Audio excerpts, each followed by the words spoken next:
that living with people like you for 29 years has done for me.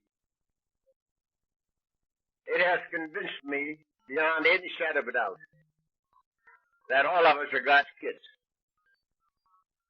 If one of us is God's kid, all of us are. And if one of us isn't, none of us are.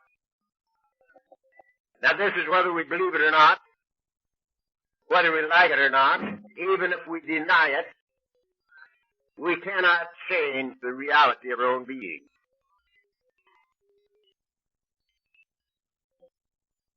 We're God's kids, all of them. And walking alone is not normal, is not natural. Most of us have walked alone for most of our lives. I walked alone for 43 years. Wanting so badly to be a part of, and always apart from. That is not normal. To be away from the Father's house is not normal. It's just as natural as breathing to come home to the living God that made it. That's the normal state. Being away from home is not normal. So, our problem is conscious separation, and our answer is conscious unity. Now, I'm accused at sometimes of being a water walker.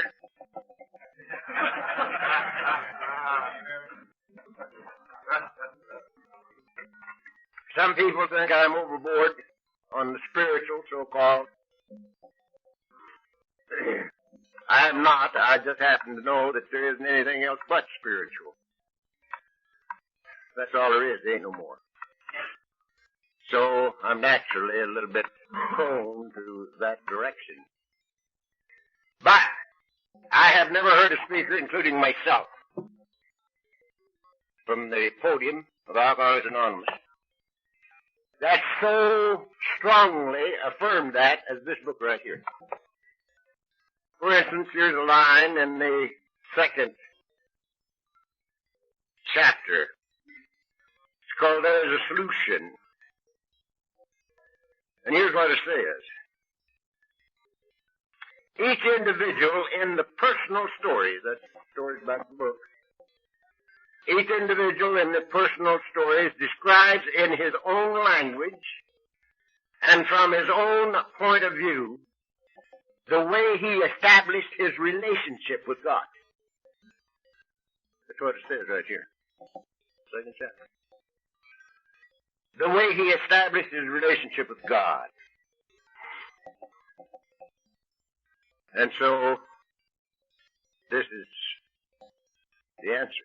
Conscious separation is the problem. Conscious unity is the answer. Now, I've got a little thing here. Doc tried to mess it up, but I erased all his stuff so we wouldn't get confused. Now, I don't know whether that thing will work with me over there or not. Maybe I'd better stay over here. This is something that will sort of show what I was talking about last night. That circle there, in my thinking, would be all there is. There ain't no more. That's it.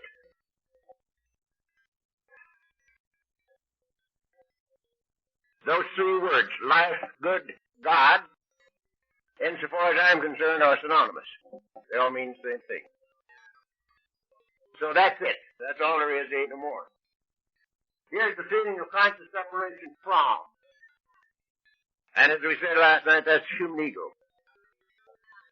That's the only roadblock between you and me and God. And here am I, out in left field, all by myself. I spent 43 years out there. Now that's very real as an experience. But it is not reality. It is not reality. Now we said last night that this thing here could not be satisfied. So in surrender, that goes to the boards temporarily. Unfortunately, but I believe fortunately, it don't remain gone. We'll have to surrender forever. As far as I'm concerned, there'll never be a time when we won't have to continuously surrender. But when this is not there, this happens.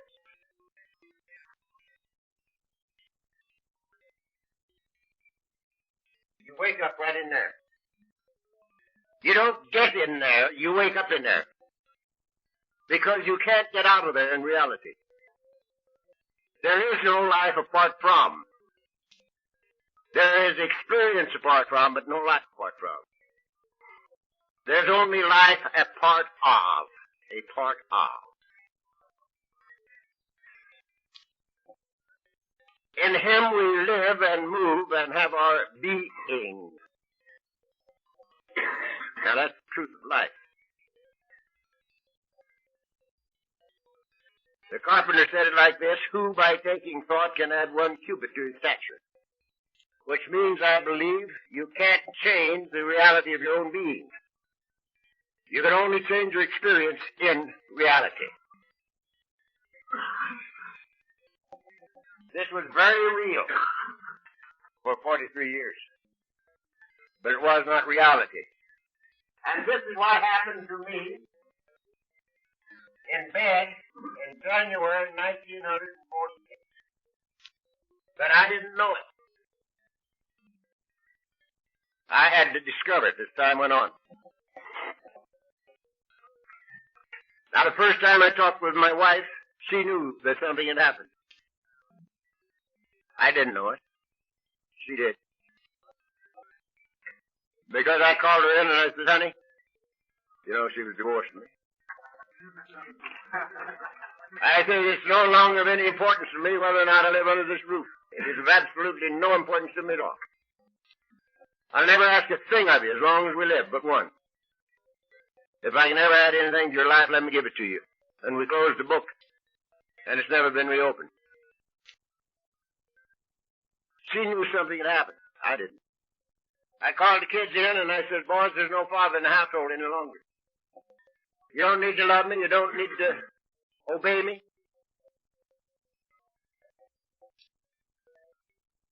I never ask a thing of you as long as you live but one. If I ever have anything, be it money, counsel, or blood, that'll add to your life, let me give it to you. And we closed the book. And it's never been reopened. They were too young to know that something had happened. I went to the office before I ever got into an AA meeting. Because the man had done something very nice for me on the Friday before Christmas, 1945. He called me in and told me, instead of shooting me, he said, you've had a lot of trouble this year. Didn't mention booze. But he knew that I knew what he meant when he said trouble. And he says, being a non-alcoholic, he says, I think I know what's the matter with you. You're under too much pressure. And I'm going to take a little pressure off of you.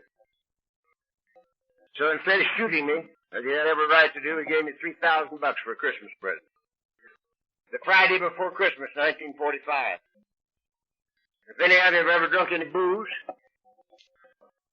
you know that there's one thing that's worse for an alkie than bad fortune, and that's good fortune.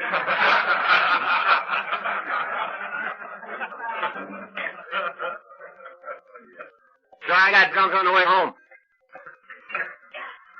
And I never showed up till last January. And he'd missed me. He'd sent word to the house that if I ever stepped foot in the plant again, he was going to throw me through the window. And the window to which he referred don't open. Plate glass affair. Many others seated. Haven't you, Bill? So, I was down there before I got into the first Alcoholics Anonymous meeting because I didn't know where to find you guys. But I knew where the plant was. And I went down there knowing that I was going to be thrown through the window. But I couldn't help it because he'd paid me for something I didn't do. And he came in and threw me through the window. And I couldn't have defended myself with a shotgun. He said I was human. I was not well. I just come off a 4-week blackout.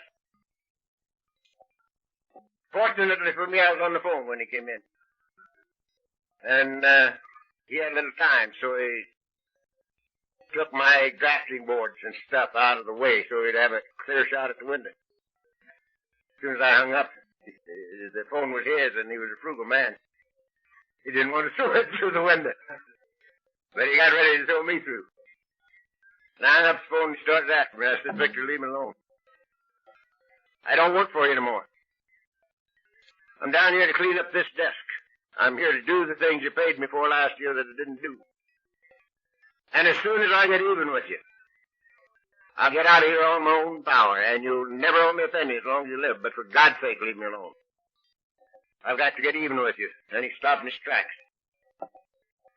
And he says, what the hell's happened to you, Charlie? And I says, don't know. But he did.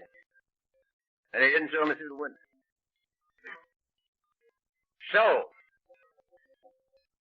all of those people, and many of my clients, knew that something had happened to me a long time before I discovered it. I'd be sitting with a man at lunch, talking business with him. And he'd say, right in the middle of the sentence, he'd say, what the hell's happened to you, Charlie? I've known you for 25 years. And I don't know you.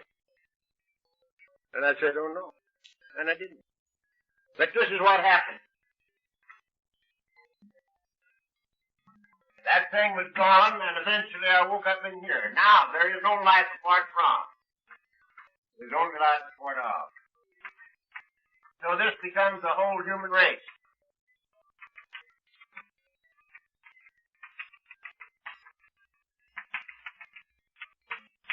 That's me and that's you.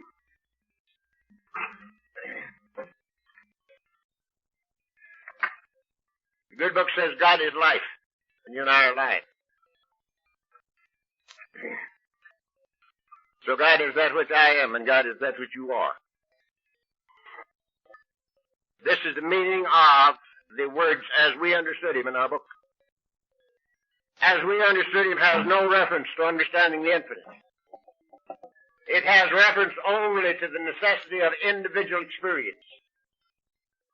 My God, your God. The necessity of individual experience.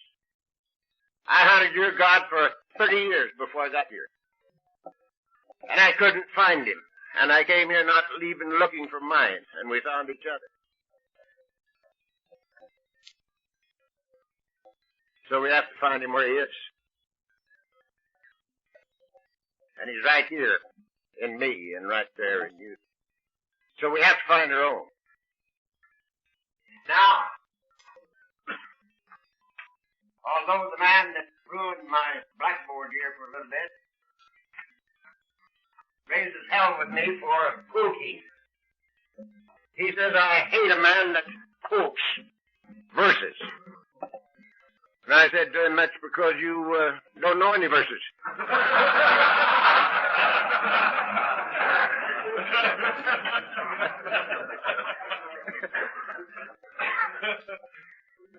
And then I explained myself. The only reason I ever quote verses is because some of those verses say things better than I can say them, that I want to say. That's all. Because everything I say from here is my own experience.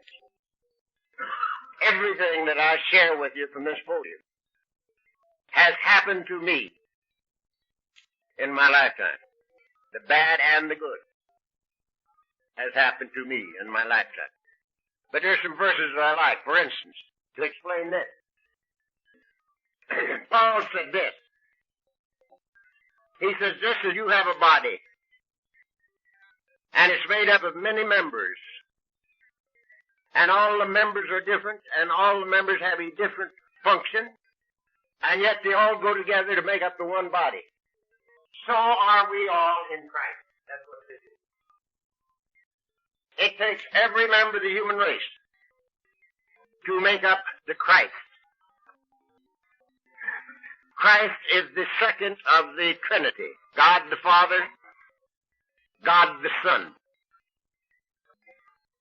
And it takes us all to make up Christ. Every one of us. We're all God's kids. So it takes us all to make up the one son. And that's what this is. Now, the conscious awareness of this is the difference between hell and heaven.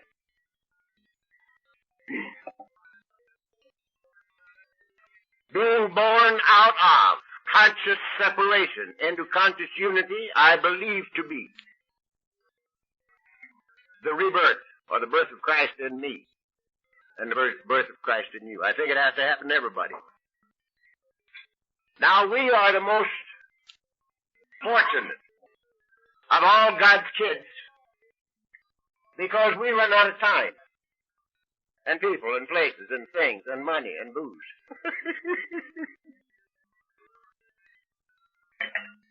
And there's no place else to go. So we come to Alcoholics Anonymous for sobriety.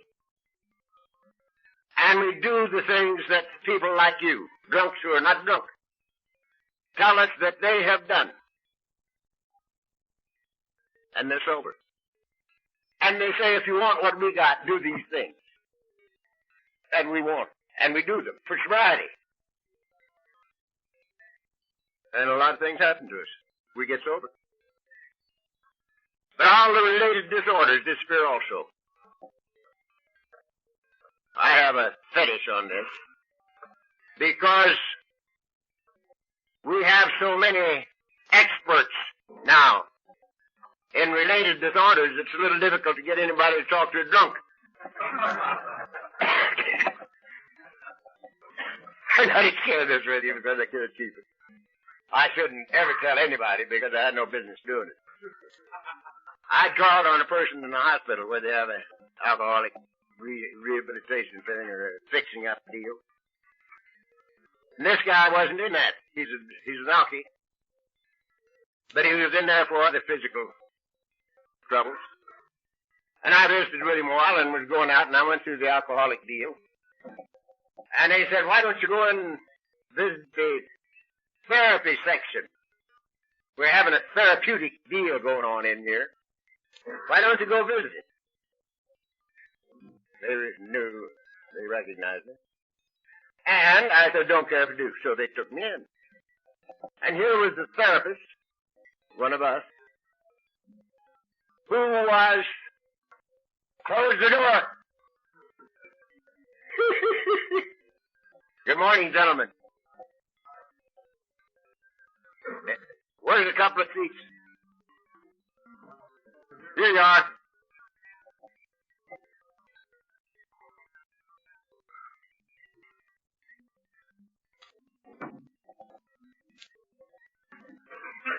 So, I went into this little deal, and here this therapist was coaching about a dozen drunks on how to handle such emotions as jealousy, anger, and resentment. And she was giving them the therapy, how to work on them, you know, how to handle those things. And I sat there and listened until I couldn't sit there anymore. And then I did a very bad thing. I just got up out of my seat and I said, just a goddamn minute.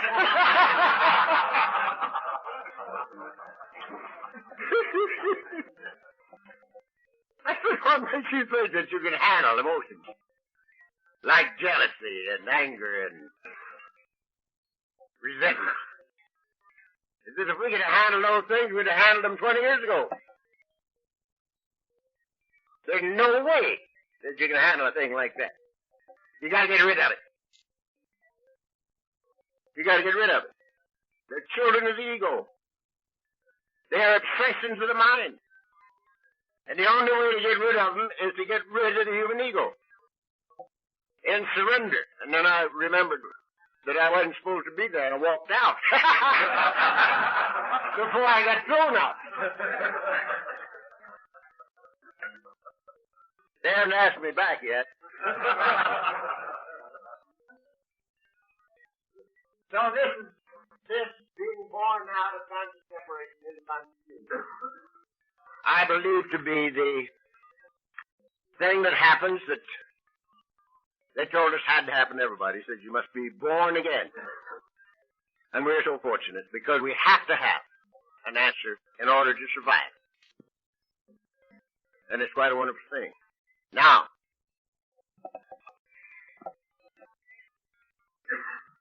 we talked a little yesterday about writing down our inventory and sharing it and then giving it away. Giving it away. We're entirely ready to have God remove all these defects of character, humbly ask Him to remove our shortcomings. And that I believe to be the only way that we can get rid of them. The only way we can get rid of them. Now, I'm very simple. How do I know if I've given them away? If I haven't got them? Now, that beats you, doesn't it? If I've got them, I didn't give them away. So I gotta keep working on that particular act until it's done. Because when I give them away, I haven't got them. Now they stay away for a while and then they come back because ego comes back. And that's the reason for continuous surrender. Now, this program at Alcoholics Anonymous gives us a new motivation and a new action pattern in the entire business of living. Father Ed Dowling said it this way to me many years ago. 20, I suspect it was. I talked in St. Louis banquet, yearly affair, and Father Ed was there. That was his base. Father Ed, as you know, those of you who have read Alcoholics Anonymous Comes of Age, was a Jesuit priest, but he was not an alcoholic. He was sort of in our program, or with us, from, I'm a big tipper, son. Keep it filled.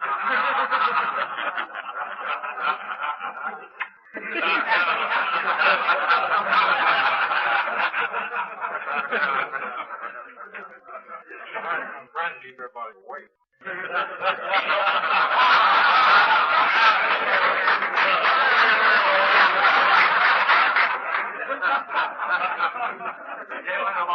He slept through last night's affair, so he's trying to keep awake himself.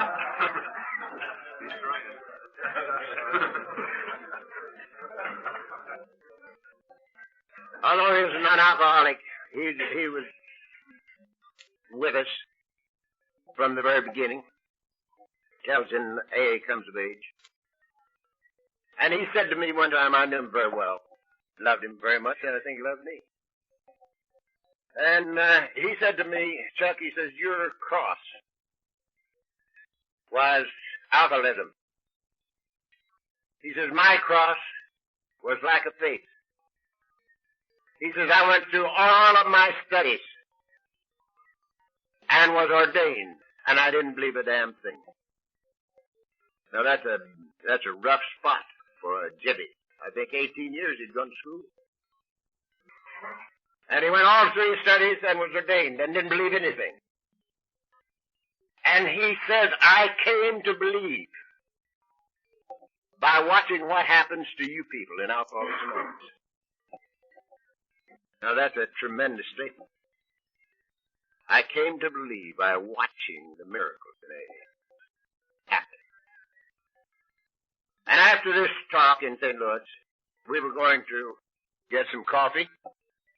Mrs. C was with me, and she says, Chuck, maybe Father Ed would like to go with us for coffee. And I said, maybe he would, honey. I said, you ask him. I didn't want to get turned down. I'm a sensitive alcoholic. So she asked him, and he went. And we sat down in the booth, and he started plying me with questions, and he never quit. And I would say every 15 minutes, Father, you talk. I've been talking all night. You talk. I love to hear you talk. And he'd ask another question. And the last question he asked was, Chuck, tell me about the family. What's happened in the family? And I said, no, Father. I won't tell you. Miss Steve's here. Let her tell you. And so she told him what had happened in their family.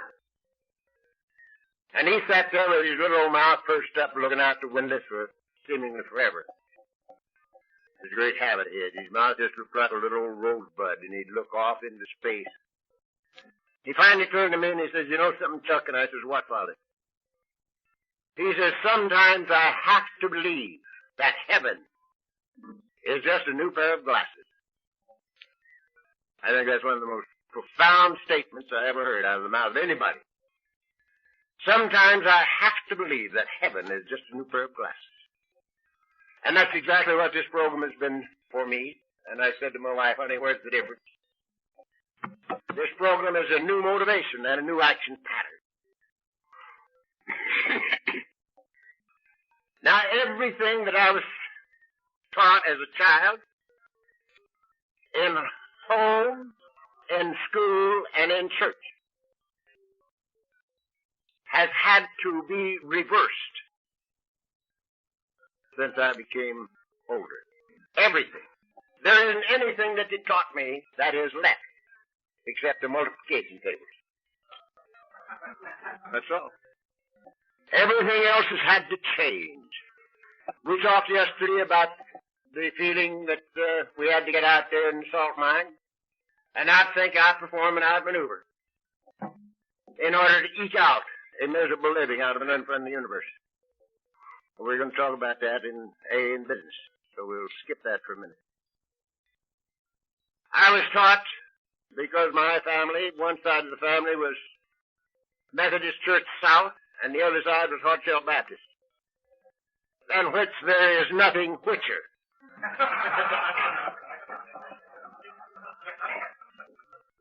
And we were taught that everything that happened to you had to happen between the cradle and the grave. That there's only one thing important in life. Life was not worth very much. This veil of tears, they called it. But the only thing that this life was good for was to prepare for death. Death is a big thing, and all your rewards come when you get to heaven. Or if you don't make it, in hell. Hell, fire, and brimstone. Now, they taught us that we had to merit, to earn, to be worthy of the grace of God. That had to be reversed. You see, if we had to merit, be worthy of, earn the grace of God, the first alcoholic would not have gotten sober. Bill W. was an agnostic. And when Eddie talked to him, when he got down to the God part, Bill removed his hearing aid and got a little bit more involved in his gin. He was drinking a bit of gin that Eddie had refused. Because when Eddie talked with God, Eddie had found sobriety in the Oxford movement. And they also had a God of their own. That's where, as we understood him, came from, out of the Oxford movement. And Jim Burwell. And he went ahead drinking his gin, and the first thing you know, he's back in town hospital. And he heard Dr. Silkworth, and he is the only one of that first gang that I never knew, and I'm very, very unhappy about that because he lived a long time after I got the program. I never met Silky, but he must have been a hell of a guy. And Bill heard Silkworth telling Lois, Bill's wife, that the only thing she could do was to make his life as comfortable as she could, because 6 months is all he had. And at the end of 6 months, she'd either have to bury him or lock him up. Permanent insanity. And he wasn't feeling too good. He was coming off a bad drunk. in a withdrawal period, and he heard that pronouncement. And he wasn't prepared for that. He said to himself, uh-oh. You know, I have tried everything else, but this God thing that Abby was talking about, and being faced with permanent insanity and alcoholic death, he didn't have much left to do except try what Abby talked about. And in total and complete abandonment of self, he says, God, if there be a God, reveal yourself to me now. And whambo, it happened like that. He acquired experience, not unknown to many of us. And from that experience on, he never had another drink. When Silkway came through the next round, Bill told him what had happened then. And he says, now, doctor, he says, do you think this was real, or was it just another hallucination? Dr. Silkworth said, well, Bill, whatever it is, hang on to it. He says, this is the first thing you've made to me since I met you in the first place. So, if Bill had had to be worthy of, or merit, he didn't have any time. If there had been anything to do but to abandon himself, he didn't have any time to do it. There was no earning in things. Had there been any requirement to understand the infinite when I got here, I wouldn't be here.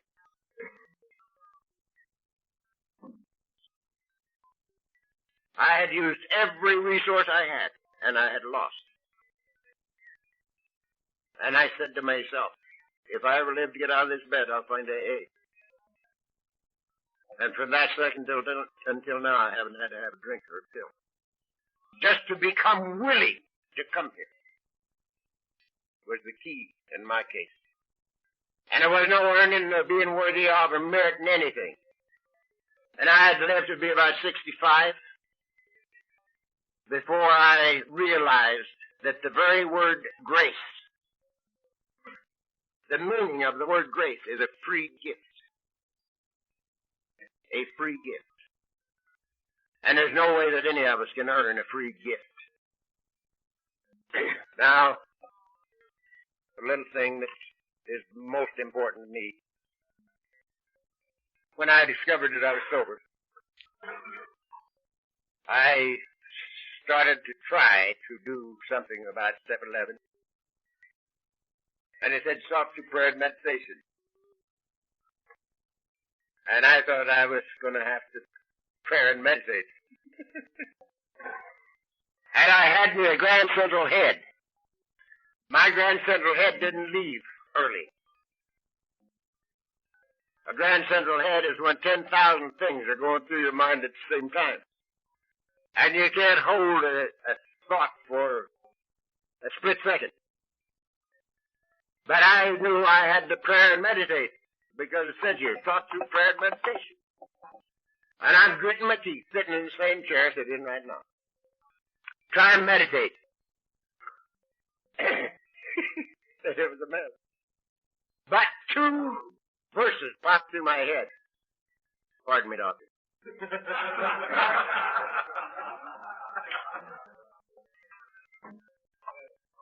And I wouldn't take $1 million a verse for them.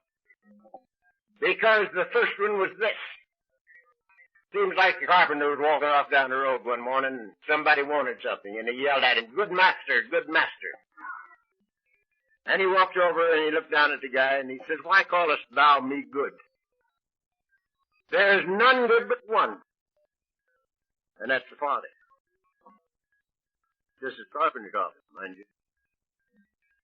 And a little later on, some monkey came up to him and he says, say, Bub, he says, you're doing some pretty fancy didos. He says, how do you do these things? And the man says to him, go peddle your papers. I don't. Of myself, I can do nothing. It's the Father within. He doeth the works. I wouldn't take $1 million speech for those, because at that second I said to myself, that's good enough for him, it's good enough for me. And it made it unnecessary for me to try to be good, or to try to be so damned accomplished. You know? It's good enough for him, it's good enough for me. And so I've lived from then until now in total expectancy of guidance and direction. I changed step 11 a little bit for me. The way I use it now, I get out of bed in the morning and I say, look, Dad, I'm reporting for duty. Now I'm going to move it around. I'm going to do the best I can with what I got. And all I want out of you is a little guidance and direction if I carry it out. Sure, thank you. And I go about my business. Total expectancy of guidance and direction. This in business, play, AA, home, the works. And I get it. And people say to me, how do you know? And I've got the simplest yardstick in the world on that, too. I never had it so good. This is the only easy life I've ever known, the only good life that's ever been mine in my entire lifetime. And that's all the yardstick I need. The next thing that they say to me is, I pray for knowledge of His will for me and fire carry it out. I think I get direction, but how do I know whether it's my will or His will? And that's a good question. And I have the simplest answer in the world for that, for me. If it's important to me personally, it's my will. If it's important to me personally, it is an ego satisfaction. If I am praying aright, it is not for something for me. It's that I might be of some value to you.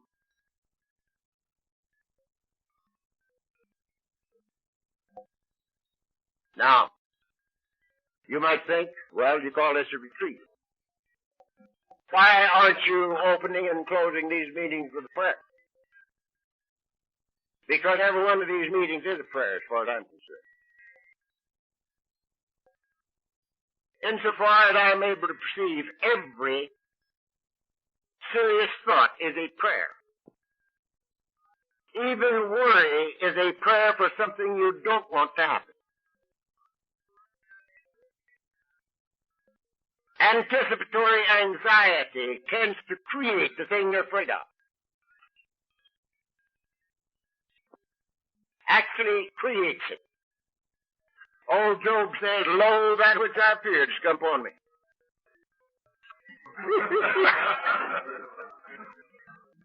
Anticipatory anxiety creates the thing we're afraid of. Now, before we go any further, I've got to tell you that I do not believe in a capricious God. I do not believe in a God of judgments, punishments, and rewards. I don't believe it. Now, many of you do. I do not. And I'm going to tell you why I don't. Number one, if there was anything other than God, God could not be infinite. If there were otherness, God would not be infinite. He would be finite. The good book says in the beginning God. God plus nothing leaves nothing but God. In the beginning God. So, insofar as I'm concerned, there is no otherness. God's all there is. There ain't no more. Very likely,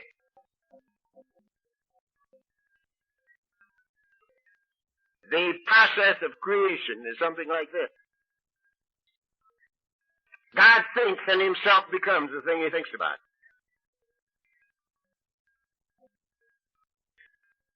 You remember the little boy said to the teacher, where'd God stand when he created the earth? That's a hell of a good question, isn't it? Where'd he stand when he created the earth? He couldn't have stood on a bowl of mud out of the Mississippi River. He hadn't made the Mississippi River yet. So, he didn't have to stand. God thinks and himself becomes the thing he thinks about. The universe to me, the entire universe, with all its galaxies. You know, Plotinus, 1800 years ago, thought there were, I think, about 1,120,000 stars in the universe. He counted them with his little telescope. Galileo, a little while later, he thought there were 5,000 stars. Presently, they say there is an infinite number of galaxies. An infinite number of galaxies. So, it's expanded a bit. Now, when I look at these things, I see God. The body of God is creation, just as you have a body. And people see it and say, there's no Keith. That is no Keith at all. That's where Keith lives. When Keith moves out, that body goes back to the elements that make the mountain and the molehill. Same thing. So your body is just as real as it's supposed to be. Creation is just as real as it's supposed to be. In a state of constant flux. This is the reason that Einstein said energy and mass are equal, identical, and interchangeable. This is the reason that Carpenter said, that which is made is not made of that which doth appear.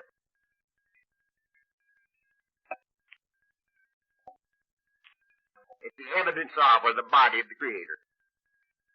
And as such, it's the most beautiful thing I ever laid eyes on. We've had time to expand on that, too. Beautiful thing.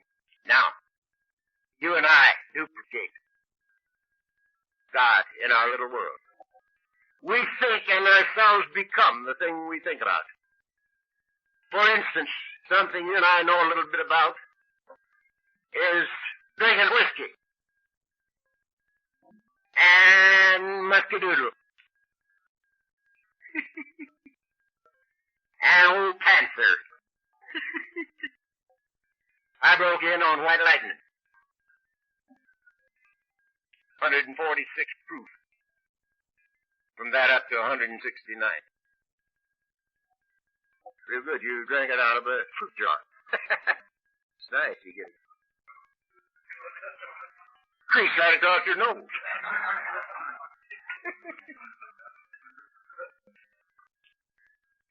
Take a big slug of it and just... Gee, that's good. But it got the job done. So, we think in ourselves become the things we think about. After a while, every alky looks like every other alky. Every one of us look just like. We get a cauliflower, purple one, on the end of her nose. All of our wiring is exposed. And we get a little bean belly sticking out, you know. Every one of them look just alike. You see, there's an alky, you know. Every gourmet looks just alike. They get fat, roly-poly.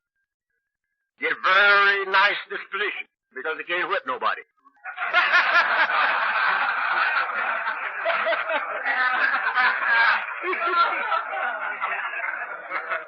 They all look just alike.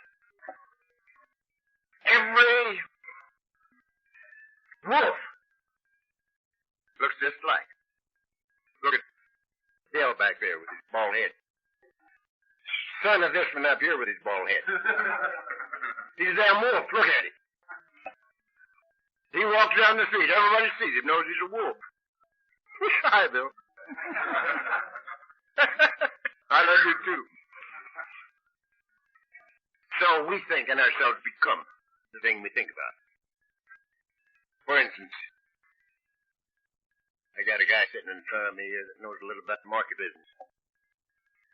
I do the plans for every market that I put in. I do the plans for all of my clients with my own hands. Lay them out. Put the departments where they should be. Allotted the space to them. Put the back rooms where they should be. And allotted the space according to the operation. Whether the man had his own warehouse or twice a week deliveries from someplace else. Put all the plumbing and wiring fixtures, or spotted all the plumbing and wiring that took to operate the thing. Then we gave it to the architect, and they built a building around it. And I built the fixtures that went in it. And the operator put some canned goods and some meat in there, and I had a store. But that store came out of my head before it was ever on paper. We think and ourselves become the thing we think about. That's the way it is with our lives. We duplicate the Creator in our little world. And that's the reason that it behooves us to know what this thinking apparatus is. Now, I told you I didn't believe in a God of judgment. Because I don't believe that an infinite can think comparatively.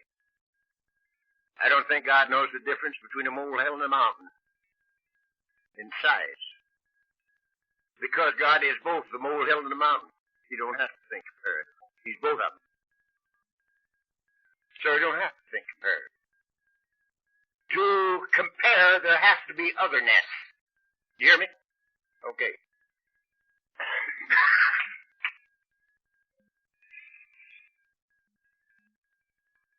This makes it unnecessary to have God of justice. We have God of love. And a great law of justice without judgment. A great law of justice without judgment. The law says, what you sow, you reap. You can't plant radishes and get cucumbers. What you sow, you reap. As a man thinketh in his heart, so is he. It's a great law of life. And it's just as cold as any law in the universe. It's cold as the law of electricity. That law of electricity, like that light, fry your bacon or fry your fanny. And it's just as comfortable frying your fanny as it is lighting that light. It's the nature of the law. The nature of the law of life is that if I pour in slop, I get back slop. And it's just as comfortable giving me back slop as it is giving me back love. Now, I taught that law 40 years ago. And I thought people could live by it, but you can't. If you're an alky, you can't live by it. You know what? You know you can't plant radishes and get cucumbers. So you know that you gotta do a little controlling job on your thinking. But you can't live by it. You gotta have some heat. Where did the heat come from? There were two pillars in front of the Temple of Solomon. They were called Jachin and Boaz. You had to walk between those pillars to get into the temple, the Holy of Holies. Jachin and Boaz. Now that means law and love. Law and love. And the ancients put it like this. On the one hand, all is law.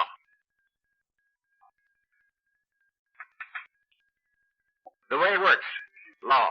What you sow, you reap. And on the other hand, all is love. And love is the fulfillment of the law. Love is the fulfillment of the law. Now what does that mean?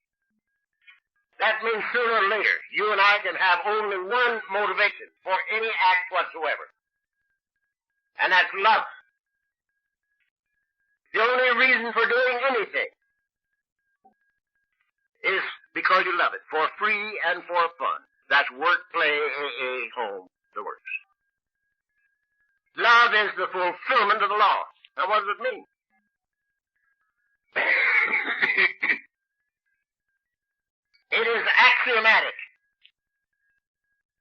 that if the only thing I pour into life is love, the only thing the law can give me back is love. Love is the fulfillment of the law. I love you. Period. Why? In the beginning, because you were drunks, and because you gave me, you rocked me to sleep, and you gave me the program of Alcoholics Anonymous, and helped me do it. So I had to love you. I had to love you. I hated you more than any part of the whole human race. I hated you before I got here. Before the thing happened to me. I thought the entire human race was a cosmic mistake. God's kids were too damn mean and too stupid to merit my attention. I was interested in God. I learned a lot about him, and the more I learned, the drunker I got. Now, that wasn't because I knew more, but because I didn't do anything. I knew so much I didn't have to do. I told you guys what to do. But I didn't have to, because I knew these things, you know. So it took me pretty near 70 years to learn that you can live yourself into right thinking, but you cannot think yourself into right living. All you got to do is do these things and something will happen. Don't do them and nothing happens, regardless of how much you know about this book. We had a guy here, when I first got here, we called him the coach. His name was Paul Cahill. Some of you guys were here long enough ago to know him. Paul had two vocabularies. He had under the bridge vocabulary, and I thought I had a pretty good one. But he could lose me. And he had a Notre Dame vocabulary. And he knew this book practically by heart. He could stand up here almost quote chapter 3 in its entirety and chapter 5 in its entirety without cracking a book. And we had to watch Paul die. We had to watch him die.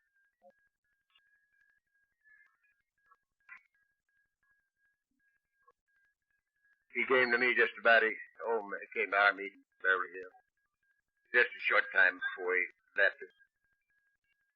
And he fell on my neck, cried like a baby.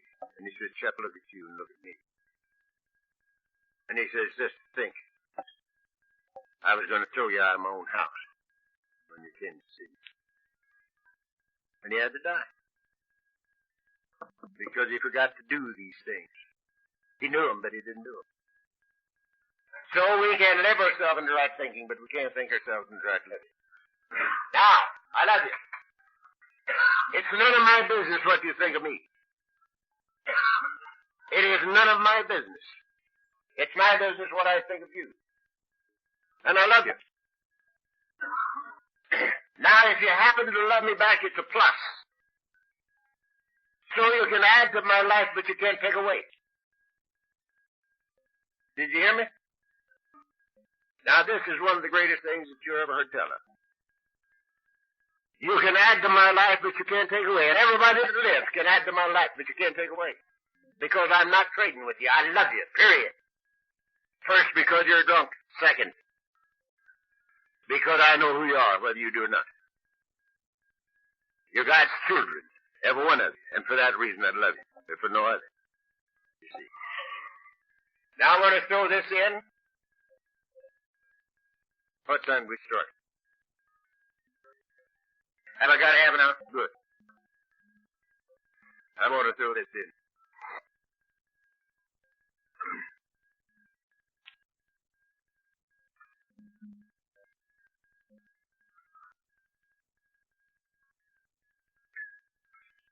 As many of you know, I do a few things in Alcoholics Anonymous. And I have been doing them for 29 years. Like maybe having 8 talks in a row. And I don't do it because I want to hear my voice. I've heard me before. And I don't do it because I want your applause because I've had that. The only reason I'm here is to share me with anybody who wants me in love. That's the only reason I'm here. And that's the only reason I can do what I do.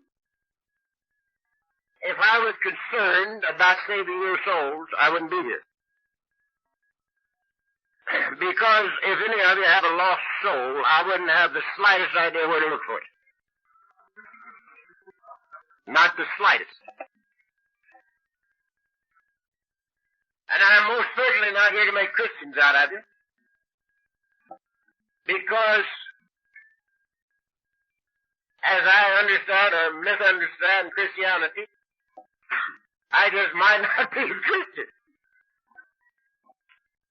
You priests take note.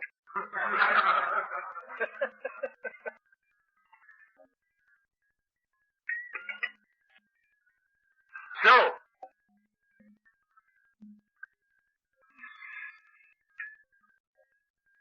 I've never had a sponsor in this program. Never. When I got here, I didn't know anything about a sponsor. And when I learned about a sponsor, I didn't figure that I was entitled to that much consideration from anybody.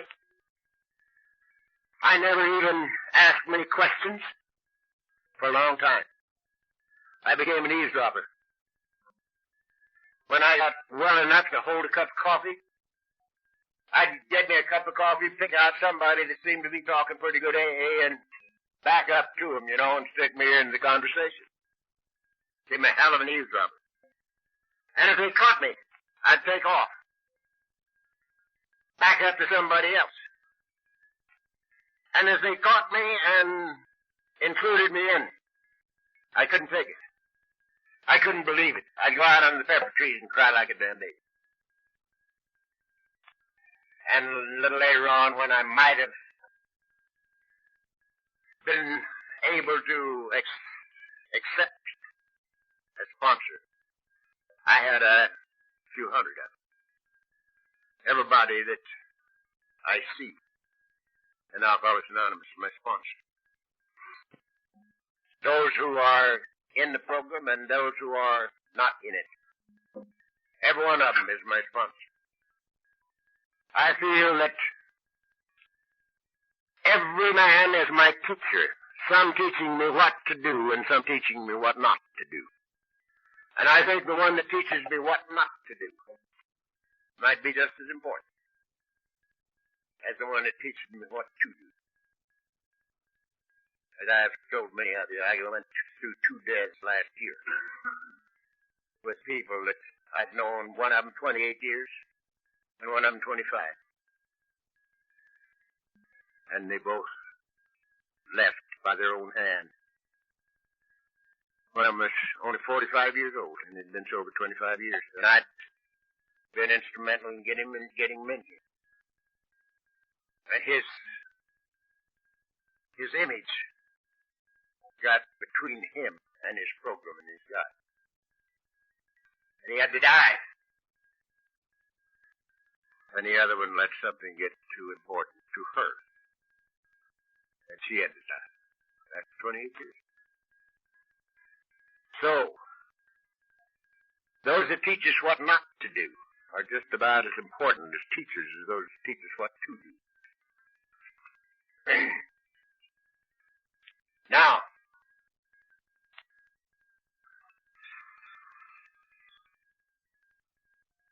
why does this law and love do away with the necessity for a God of judgment? It's quite possible, gentlemen, that the only bondage there is in this life is absolute freedom under law. Absolute freedom under law. For instance, there is no law of God or man that says I can't drink whiskey. You can't find a law that says I can't drink whiskey.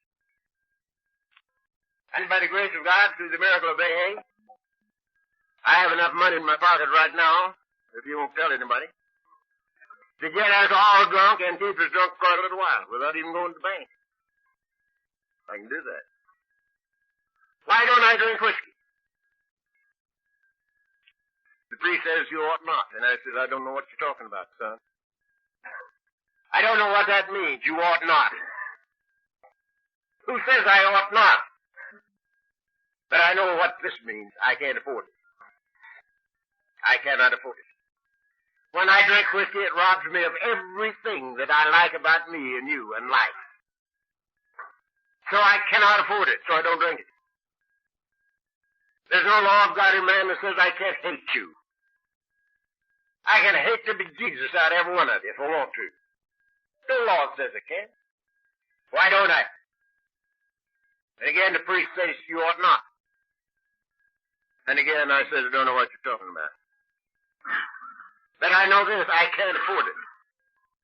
Because whatever I pour in, I get back. And I've gotten back enough of that slop. I don't want any more of it, so don't do it. There's no law of God or man that says I can't judge you.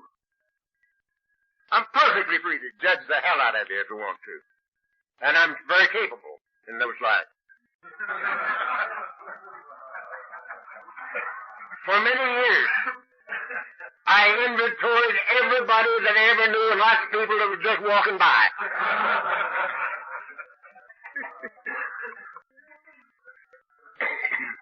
Why don't I judge you? I can't afford it. Now, the carpenter told me what had happened to me if I did. But he did not tell me I couldn't. He says, judge not that you be not judged, for with whatsoever judgment ye judge, ye shall be judged. And with whatsoever measure ye meet, it'll be measured to you again, heaped up, pressed down, and running over. Now, that's what happens to me if I judge. But he didn't say you can't. If I'm willing to pay the penalty, I can do it. But I am not willing to pay the penalty. So I don't do it. No law of God or man that says I can't resent you. Why don't I? Can't afford it. Envy, can't afford it. So I don't do it. Because whatever I pour in, whatever I sow, I reap. The only bondage there is, perhaps, in this entire life is absolute freedom under law. You can do anything your imagination conjures up if you're willing to pay the inevitable consequence of your thought and act. I am not willing, so I don't do it. Now we got to take a little moment and do away with something that many, many of us think about. For instance, people were telling me for years, stuff you can't drink, you got to quit. You know? And I could look around me and see a lot of people that were drinking and not getting in trouble. And I couldn't understand why I couldn't drink like they did. And I sit up there in my room now, in that same chair, and I look down on the little town of Laguna Beach, and there are 15,100 people in Laguna Beach. The last count. And 15,000 of them can do things I can't do. And they all got kids. How come? They can eat a little and drink a little. Love a little and hate a little. Judge a little and resent a little. Lie a little and cheat a little. They're got kids, so I am. How come they can do that and I can't? Simply because as yet they have not run out of time. And there's another thing that they can do that you and I never could do. They can eat a little and drink a little. You and I never could do that. We've always figured that anything that was worth doing to excess. So, we ran out of time. They haven't run out of time yet. And it is my opinion that it doesn't make any difference to the universe when they run out of time. Whether it's now or 500 years from now, it don't make any difference. Sooner or later, every one of us has to come back home to the living God made us. Because we're all God's kids. But the timing don't count with the universe. It counts with me. Life is pretty good living it with you guys. It ain't with a damn living out there in that jungle where I used to live. So that's the deal. So, our motivation is to add to go about our Father's business, doing things for His kids that they need to have done because we want to. And that's what our 12 step tells us to do. Having had a spiritual awakening as the result of these steps, we tried to carry this message to alcoholics, to God's kids, and to practice these principles in all of our affairs with God's kids in every department of our lives. At home, in business, in play, in AA. And so, if our motivation is love, and we do these things for free and for fun, the only thing that the law can give us back is love. This is the motivation, this is the way it works. And it totally does away with the necessity of a God of judgment. It's built in.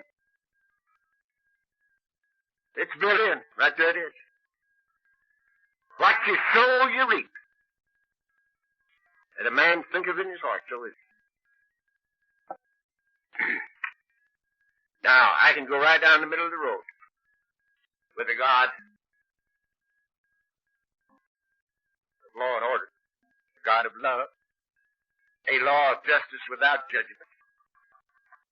I can go right down the middle of the road with that. But I can't go afoot with the God that they told me about when I was a kid. You see? They told me that God would take my kids away from me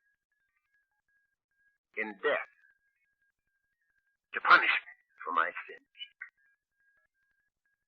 I said when I was that hot, if there's a God like that, I'm going to get me a pitchfork and join with the devil. If I ever catch him, I'm going to stick that pitchfork through him. Because I could not accept the God of that time. And I don't now. My insides wouldn't have it. And they still don't. That a God of love and a great law of justice without judgment, I can go with. It's a fantastic thing. I don't happen to believe in good or bad. I don't happen to believe in right or wrong. I don't happen to believe in two worlds. I believe in one world. I believe in that. This is an experience. But it's not reality. The carpenter said, judge not according to appearances, but judge righteous judgment. That means that pretty soon we see ourselves in all men and all men in ourselves. And we look through the condition of the thing behind it. I haven't seen a drunk now for 20 years.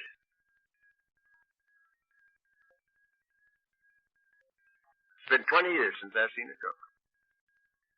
And when I was in business, my plant was at 40th and Alameda.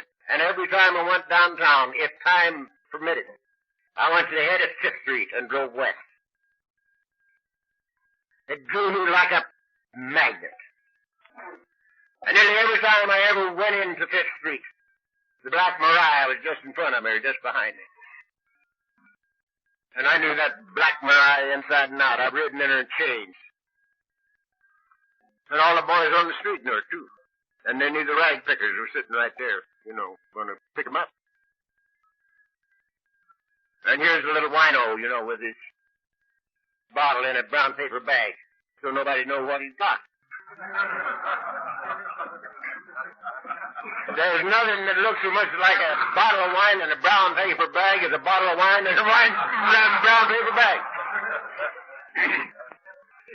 So he sees this rag picker coming, and he tries to get in the alley, and he goes flat on his ass about strike that. About 4 times, running for the alley, but he don't break that bottle. He breaks his fatty, but he don't break that bottle. And he gets into the alley. And I say, thank God, because that's me.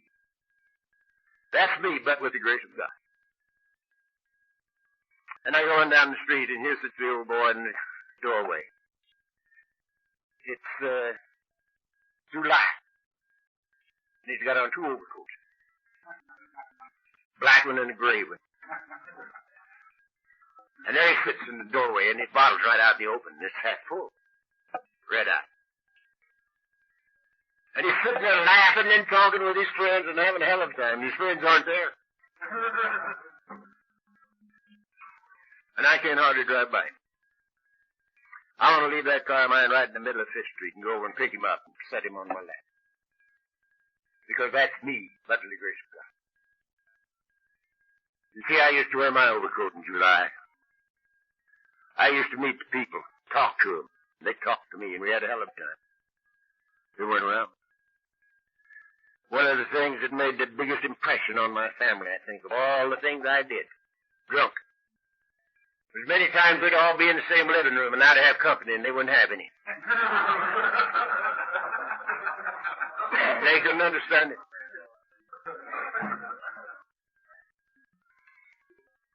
So we don't judge according to appearances. We look through the appearance and see God's kid right under that crud. And we share with him. We share our experience, strength, and hope, one with another in love. And that's the reason our program works and nothing else does. Without the sharing, without the caring, there would be no recovery in Alcoholics Anonymous. Now, I told you a little bit ago, it's my business what I think of you. And it's your business what you think of me. That is not my business unless you want to make it some of my business. It never concerns me. I never wonder, even. I don't have to because I love you. And love is a complete thing within itself. It's like virtue. When virtue recognizes itself as virtue, it immediately becomes vice. Virtue is its own reward. Love is its own reward. The fulfillment of the law. So, I don't have to wonder about it. Now, in personal relations, this has the greatest meaning on the face of the earth. Because, you see, all of us are God's kids. And all of us do what we have to do. Because all of us have obsessions of the mind. Now, in my early experience in Alcoholics Anonymous, I thought that obsessions of the mind were a part of my disease. That the earth people didn't have any right to them. You know, they're not alcoholics. Alcoholism is a disease of a twofold nature. A knowledge of the body coupled with an obsession of the mind. They ain't got no knowledge of the body, so they can't have the obsession of the mind. That was just for drunks. But in living a while, I had to come to see that we're all God's kids. And every one of us are doing the best we can according to our light. That is, according to our understanding. People don't do what they do because they want to, but because they have to. Just as I drank and you drank against my own will. We have to come to see that obsessions of the mind, whoever has them, are greater than the willpower.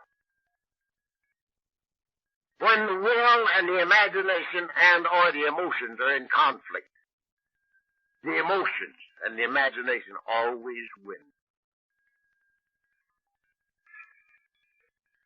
We drank against their own will. And so, people don't do what they do because they want to, but because they have to. The man never lived that disliked me enough to have to tear me down. The only reason that anybody tries to tear me down is to build himself up. And when we come to see this, people can't hurt us. There's no way that they can hurt us. When we know better, we do better. Now this fools a lot of people. Because they think, because they know these things intellectually. They know them. They don't. I knew everything I know now that is of consequence in my life 40 years ago. Except one thing. the disease of alcoholism. I didn't know anything about that. To my way of life, 40 years ago. I was born believing in God. I never got drunk enough not to believe in God. A belief in God's good, but it's not good enough. If you are a drunk, living in God is the only answer there is. The conscious awareness of the living presence of the Almighty. The only answer there is. In Him I live and move and have my deep being. So, when we know better, we do better. Now, I knew it from here up, 40 years ago. I knew it from here up and down now. And I don't sow what I am unwilling to reap too often. I do it. I do it. Many people think that I don't make any mistakes.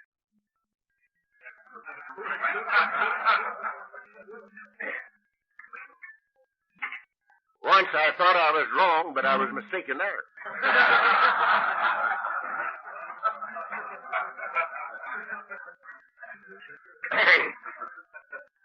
But I have a little trick that I wouldn't trade again for $1 million.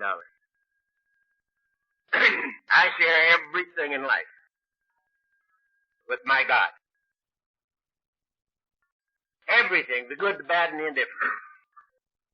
I share it and dump it.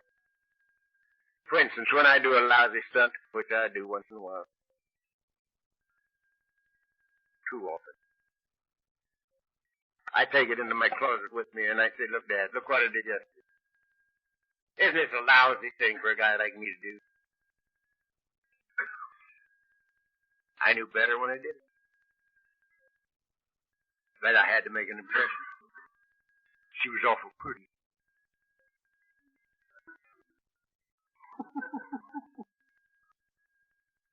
Now, I don't like it, and you don't like it. And I'm going to do better. And with your help, I'll do a lot better, sure thing. And I dump it and never pick it up again. And when the good thing happens, I do the same thing with it. I say, look, Father, isn't this beautiful? It couldn't happen to a bum like me, but it did. And I know where it came from, sure thing. And I dump that. I think it's just as tough on us to try to carry the so-called good as the so-called bad. We don't need either one of them, because this life should be spontaneous. We don't need any impediments. Get rid of the whole business and start each day anew. With no yesterdays and no tomorrow. Spontaneous life. Now the golden key to this thing called life. Old Harold back there's been waiting on it for how many? 24? 20 years. He's been waiting for this. He just followed me around. You know, Doc Rendon followed me around for 5 years, waiting for me to drop the golden key. They knew that sometime, by mistake, I'd spill it, and they'd be there to get it.